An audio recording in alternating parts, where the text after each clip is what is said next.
তোমার অকাত কি আমার সামনে? আমি তোমার থেকে বেশি টাকা ইনকাম করি, তাই আমার সাথে একদম ফালতু কথা বলতে আসবে না তুমি।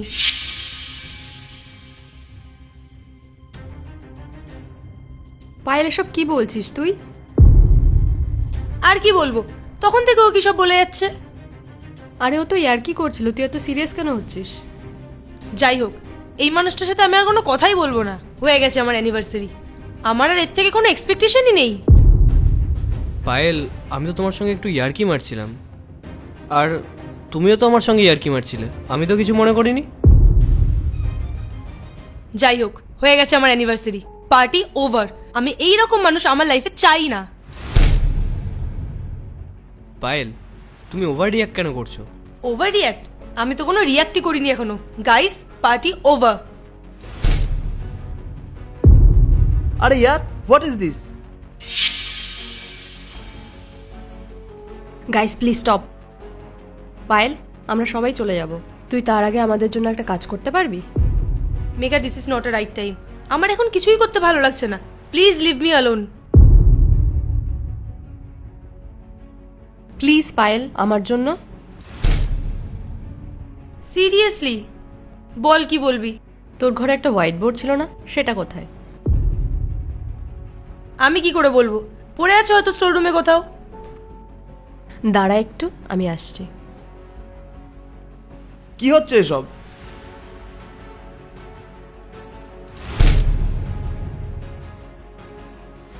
পায়েল, একটু এদিকে আয়।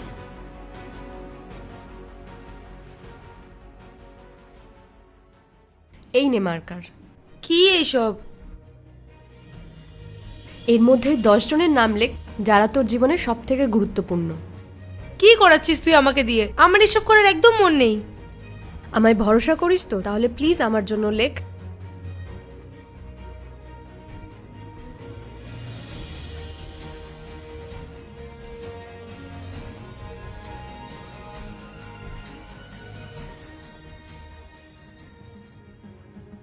তাহলে এই 10 জন তোর জীবনের সব থেকে বেশি গুরুত্বপূর্ণ, তাই তো?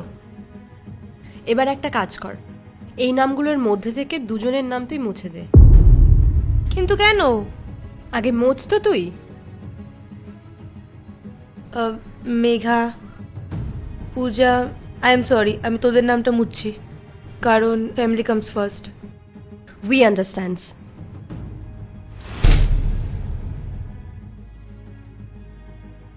নে, তুই এবার আরো 2টো নাম মুছে দে।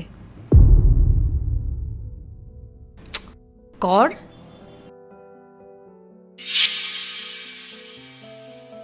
ভাই বোন এখন বড় হয়ে গেছে, এখন যদি ওরা লাইফে নাও থাকে তাহলে খুব একটা বেশি প্রবলেম হবে না। হ্যাঁ বুঝলাম, এক কাজ কর, আরো 2টো নাম মুছে দে। মেঘা, প্লিজ পায়েল, কর। রাহুল, আই এম সরি, আমি তোমার বাবা মায়ের নাম মুছে দিচ্ছি। আমি আমার বাবা মায়ের নাম মুছতে পারবো না, কারণ ওনারা আমাকে জন্ম দিয়েছেন।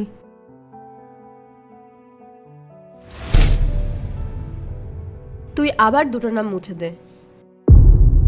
মেঘা, বন্ধ কর এসব, আমার দ্বারা আর হবে না। আমি এদের মধ্যে থেকে কারোর নাম মুছতে পারবো না।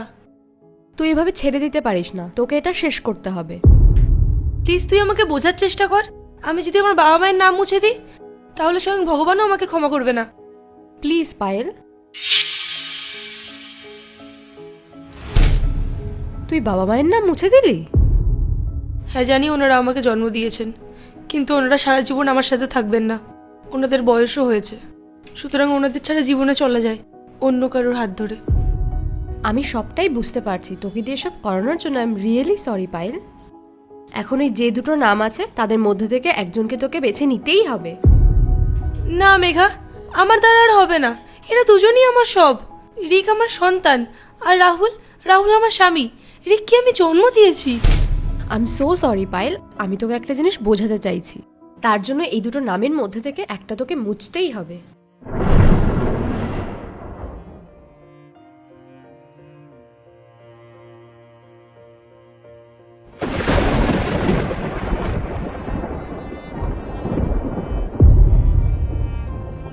হোয়াট? রিক? ও তো রিকের নাম মুছে দিল।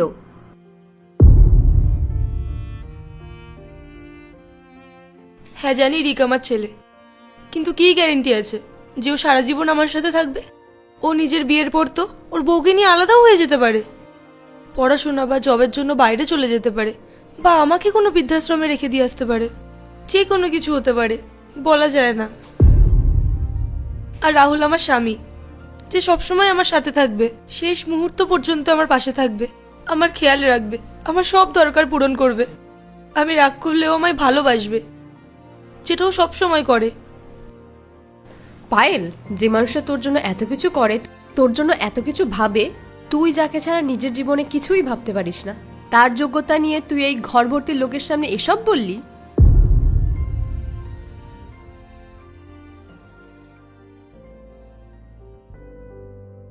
I am really sorry Rahul. It's okay, and I am also sorry. আমার কথাতে তোমার খারাপ লেগেছে। Happy anniversary guys. Thank you Megha, আমাকে এত ভালো করে বোঝানোর জন্য। You are the best. আর রাহুল, যদি তোমার কখনো আমার ওপর রাগ হয়, তুমি আমায় বুঝিও। আর আমারও যদি তোমার ওপরে রাগ হয়, আমিও তোমায় বোঝাবো। কিন্তু প্লিজ, আমি তোমাকে ছেড়ে থাকতে পারবো না।